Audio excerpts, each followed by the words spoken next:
What's up, guys? This is Tom Burkhart in the 2017 Subaru Legacy 2.5i Sport. Going out for a quick drive in this car because I want to showcase, our travel just went past. I want to showcase what an interesting alternative this Legacy is versus the Camry SE and the Accord Sport. So, Subaru Legacy is really impressive in sport, guys. It really directly goes after that Camry SE, like we said, with big machine polished alloy wheels, some unique silver accents outside, and a unique look for the cabin as well. We've got some mixed material seats here with like a microfiber in the center and then a little leatherette in the outside. And shift paddles behind the steering wheel, navigation, moonroof, and all of Subaru's active safety systems like the eyesight, active cruise, and lane departure warning, as well as rear cross traffic alert. We've got steering responsive fog lights and even some LED accents on the side of those lamps right there. So definitely one of the coolest looking Legacies out there, and that's always really great to see with Subaru. But the really impressive thing for me is how it drives and what a neat alternative it is versus that Camry, because it does virtually everything people would ask of a Camry, but feels significantly more rigid, has much better handling around corners, and has, of course, the beauty of 50/50 all-wheel drive all the time. So those are all like huge wins that don't always come through on paper, because it's just hard to convey how safe and trusty the handling feels in an all-wheel drive car like a Subaru versus the front-wheel drive Camry SE. The vast majority of which Camry and Accord Sports are going to be those 4 cylinders these days. I mean, the V6s are like unheard of. They sell like maybe 5% of the volume, whereas they used to be like 20 or even a quarter of the sales would be V6s. Now, the midsize segment is basically a battle of the 4 cylinders. So in that regard, Subaru's 2.5-liter naturally aspirated Boxer 4 definitely holds its own. This car makes 175 horsepower and runs through a continuously variable automatic with paddle shifters, as you can see, that I'm enjoying right now. I love driving it with the paddles because it really gives you a little bit of that Subaru Boxer growl, and also changes the balance of the car around corners to where you have that just really awesome all-wheel drive grip all the time. It feels totally just unflappable and exceptionally safe and reliable, trusty. Whereas you know, sometimes the Camry SE can be a little wayward in that regard, and driven in the same way around corners, it isn't nearly as stable and confidence-inspiring as the Legacy Sport. So, how sporty is it? It does handle well. It handles really well, like we said. But it's not super quick. We're about 8.5 seconds to 60 miles an hour, which is totally segment competitive, as is the mileage, which is 25 in the city and 30 up to 34 on the highway, even with all-wheel drive. I mean, that's amazingly good, and very proud of Subaru for achieving that. Having been a previous Legacy owner, I can tell you that it's really awesome to have that much efficiency in the car. They've also bumped up the gas tank significantly, to the point where now a full tank of gas gives you a range of like more than 500 miles, which is awesome, which is so great.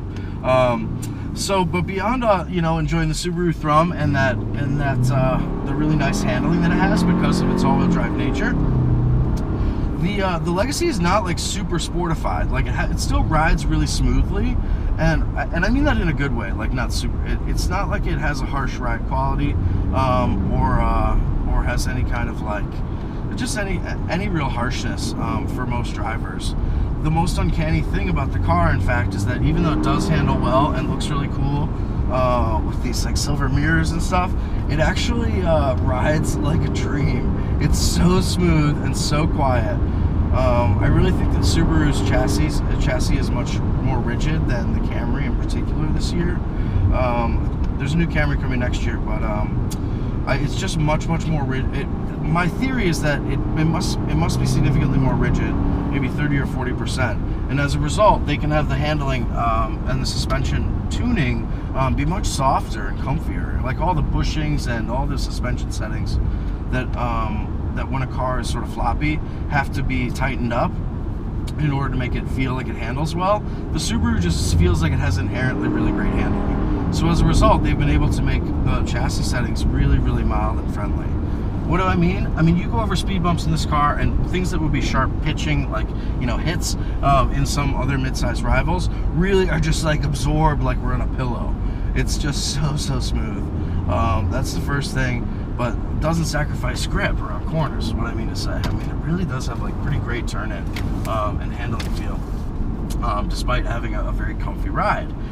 The other thing that you're going to notice right away when you get in the Legacy is that it's super soft and refined. Or super soft, excuse me, super quiet. It's like silent in here. From an old Subaru owner, they've done a world of upgrades in terms of the refinement and the quietness inside. Let's do a little brake launch.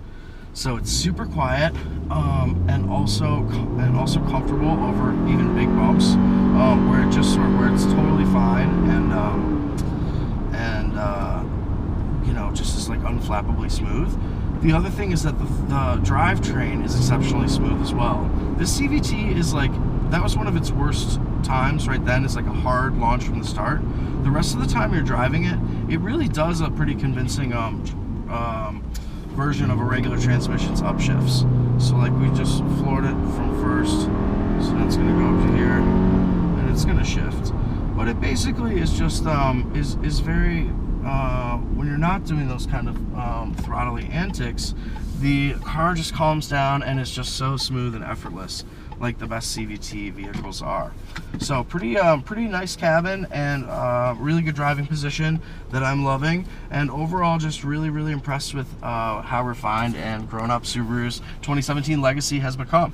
Check it out. This Sport Pack is a pretty big upgrade. It's like $5,000 worth of upgrades over the base price of $24,900, and then like $25,000 is the base for the 2.5i, including delivery. But we have a the Legacy Sport Package coming in at $4,095. So it retails with a $5,000 value, but there's like a $750 discount. So in that Sport Pack, you get the moonroof, auto dimming mirror with compass, this nice sort of like frameless mirror there, Sport Appearance Package, two-tone gray interior, 18-inch sports styled alloys, fog lamps with a gloss black bezel, carpeted floor mats, the 7-inch Starlink media system, and pre-collision driver eyesight, driver assist. So that's like with backup camera, with parking sensors, and a bunch of other goodies, including this navigation system for the touchscreen, which seems pretty good. Except for a couple little quirks, like it seems to always start the radio with satellite in station 1. I'm not really sure why that is. Most cars would default to whatever you were in last. And then the other thing that is a little bit curious is that the daytime running lights outside